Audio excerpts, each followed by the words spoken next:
ang araw na pinagpala tayong lahat. Amen?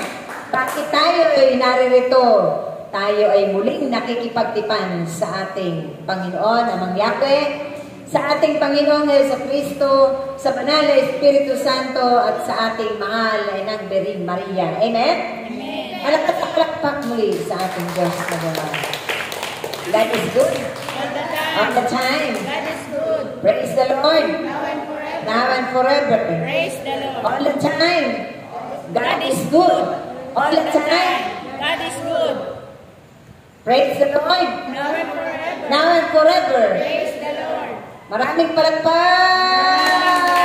Amen. Patuloy tayong pumalakpak at pumalakpak. Huwag nating pagkukuripitan ang pagpapalakpak sa ating Diyos na buhay.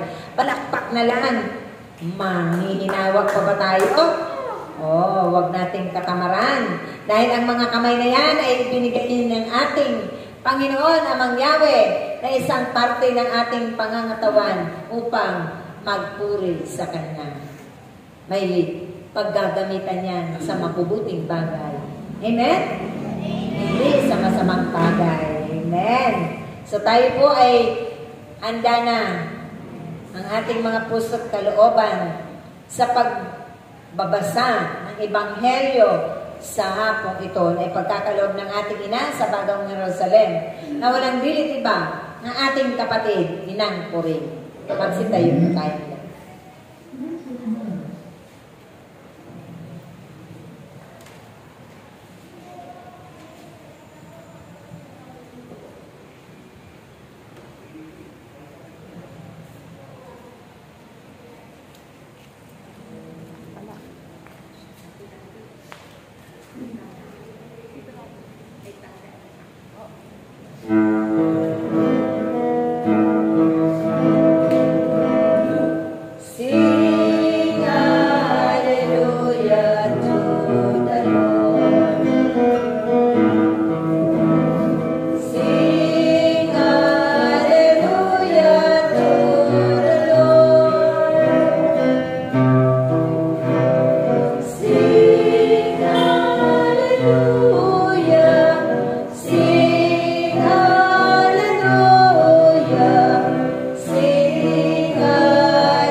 Ang mabuting balita ng ating Panginoon ayon kay San Juan.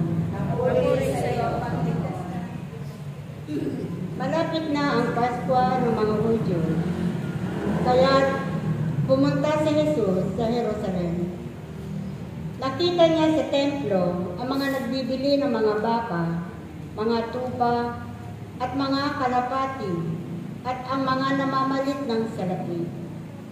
Gumawa siya ng isang panghagupit na lubid at ipinagtabuyang palabas ang mga mangangalakal, pati mga baka at tupa.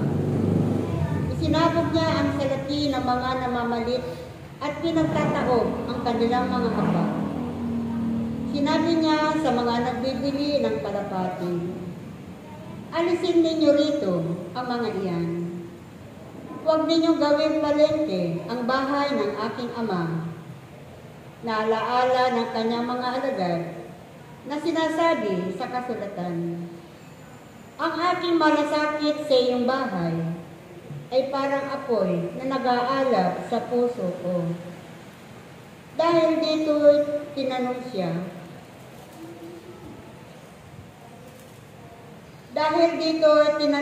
ng mga Hudyo, Anong tanda ang may bibigay mo upang patunayang may karapatan kang gawin ito? Tumugon si Jesus.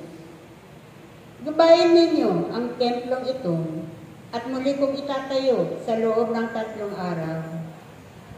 Sinabi ng mga Hudyo, 46 na taon na ginawa ang templong ito at itatayo mo sa loob lamang ng 3 araw.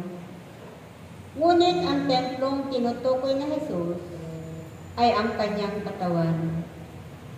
Kaya't nang siya'y muling mabuhay, naalaala ng kanyang mga alagad na sinabi niya ito at naniwala sila sa kasulatan at sa mga sinabi ni Jesus. Mga kapatid, ito pang mabuting balita ng ating Panginoon. Pinupuri ka namin, Panginoong Heso Kristo. Sing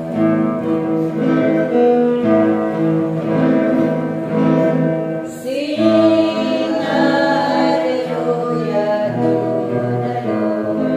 the Lord.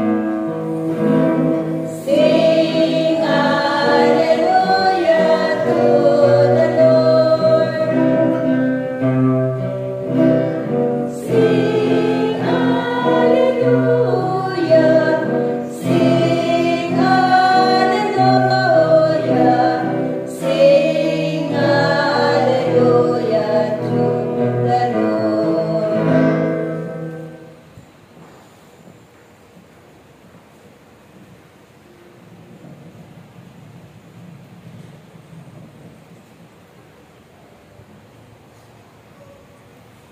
Amen.